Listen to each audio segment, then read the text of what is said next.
Dr. Arthur Kaplan is back on the line with us, professor of bioethics at New York University's Langone Medical Center, the author of his most numerous books. His most recent one, Contemporary Debates in Bioethics.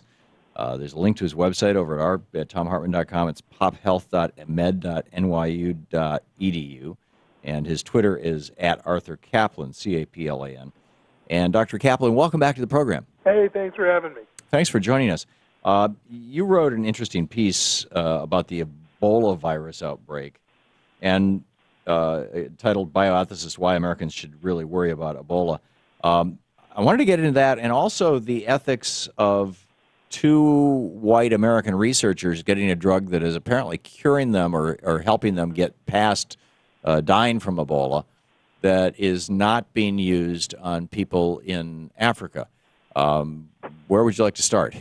Well, let's start with the worries about Ebola in terms of what you should really be worrying about. I saw some tweeting, actually, something that the well-known medical epidemiologist Donald Trump had up saying, why are we bringing people back here who have Ebola? And a lot of people were wondering about it, although I think he was doing a little fear-mongering with it. But and I've seen some congressmen suggest that people on the southern border of the U.S., those children coming in here, might be bringing us Ebola. Right. Well, that isn't happening. Ebola is an African problem. It is very tough to get it. That's the good news. It's a very dangerous and bad disease, probably 85% fatal. But you have to have close, intimate contact, bodily fluid exchange. They get it in Africa because they kiss and embrace and hug and wrap dead bodies who died of the disease. They don't use gloves. They don't have quarantine. Bringing two people here, it's not a huge challenge. We're used to isolation, quarantine for many things. I don't have any issue about that. And I wouldn't worry too much about Ebola coming to your backyard or showing up at the school or something. It's a disease that if you contain it, if you are proactive, you can keep it under control. So panic that way for the U.S., no. West Africa, yeah. And the real problem there, if I can babble on a little more, is that we were slow mounting a response there. We didn't get in and tell them to stop touching the bodies. We didn't send them the gloves. It wasn't expensive. It just was we didn't get going fast. Right. And it was just basic public health stuff that has been known since the days of Louis Pasteur. Exactly. So if you spend the time to educate, try to change their funeral practices, get gloves and moon suits in there to sort of dispose of bodies, tell people not to touch one another when there's symptoms. You're actually not infectious when there's no symptoms. Right. You could have nipped this thing in the bud a lot quicker. Now, because the world was kind of indifferent to what was going on in poor countries like Guinea and Sierra Leone, Ivory Coast, we have a problem there, and that is a problem. Yeah, yeah. And then there's this issue of this experimental drug that was apparently developed by a private corporation funded by the federal government. That I guess this would be called a stage 1 trial where they give the drug to people who are terminal anyway to find out if it's going to kill them. Tom, it's interesting. It isn't even that far. This is pure animals. So we've had some monkeys exposed to a drug, and there's been a little bit of experimentation with something else, but no formal, even first-in-use trial where you set it up and say, we're going to use an escalating dose, and we're going to try and figure out what interval to give a drug just for safety. That's all a phase 1 study is. It's a safety study. You don't even expect it to work. But in a desperate circumstance like this, with people facing an 85% mortality, basically they just jumped and said, let's give it to them. Now, they got informed consent, and that's good, but it is truly highly experimental, and, you can still kill people faster and make them sicker with the drug than the disease, so it's not risk-free. Right. So now that apparently both of these American healthcare workers, these missionary healthcare workers, have responded positively to this drug. I mean, this is what I'm reading in the CNN report. Is that the first guy, the physician? Right. I'm forgetting his name. But in any case, he because the stuff gets shipped frozen and it has to thaw out to room temperature at a normal thaw rate because you can't heat it.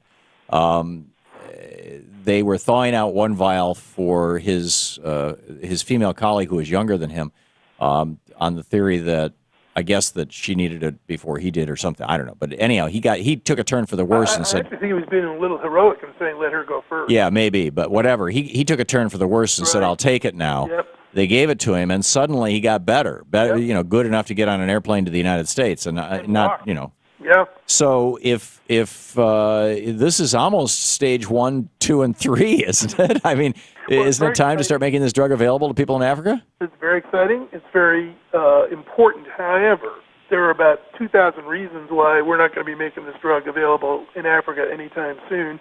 The first is these little companies. It's not Pfizer. It's not Glaxo. These are not big pharma. These are tiny companies. They don't have factories. I could probably get the entire supply of this drug in a glass. And the guy who got better, or seems to have gotten better, he definitely used 2 doses. So the number one issue is, even if you wanted to, it would take you months to make more of this stuff, right? In any amount. So the first thing that's going to happen is we're going to get into a battle. There's a small amount now. Who's going to get it? We're going to keep it here for us or give any of it away overseas? Are you going to try and waive the usual rules about safety and manufacturing things? And we all know, or waive the rules on copyrights and trademarks, and just that too. Publish this thing so that poor countries that have any kind of manufacturing capacity, I mean, India comes to mind, could immediately start making it. And who's going to help the little company out if they give away all their drug? Right. They can't get it through the approval process. Their investors are probably sitting there saying, "Hey, good news, this worked. Good for us. Bad news if we just give it all away." Right. Or are we? So they're going to want to get some money in there for sure. Well, and this raises another issue, Dr. Kaplan, of why is it that American pharmaceutical companies devote millions, perhaps billions, to tweaking a couple of molecules on an antidepressant, for example, so that they can call it a new drug as the patent on the old one is expiring, but they're not developing drugs for these, or for what are referred to as orphan diseases, or these, You finally asked me an easy question. Money. Yeah. Orphan disease breaks out rarely in a poor part of the world. No market. No market. That's not one that's going to get anybody interested. But isn't that what NIH should be doing? I mean, isn't that why we fund medical research? Kind of. NIH itself is political. It tends to look at diseases in America. Congress votes on a budget. You go in there and say, "Hey, what about Ebola in Africa?" And they're going to say, "Yeah." How about baldness in Colorado? But didn't we have this conversation in the '80s about AIDS in Africa? We did. We learned very little. It behooves us to spend money watching diseases that could get here. We're in a world of air travel and train travel, and things move around. And plus, we go there, right, both militarily and civilian-wise. So malaria might be of interest to us for a variety of reasons. Sure. But that's the politics. So we still haven't really learned that it's a stupid idea to have a public health policy and a research policy that ends at the border. Right. Well, aren't malaria and tuberculosis the diseases that kill more people than pretty much anything else in the world? Yep. And if you added in HIV, I think you got the magic triumvirate there.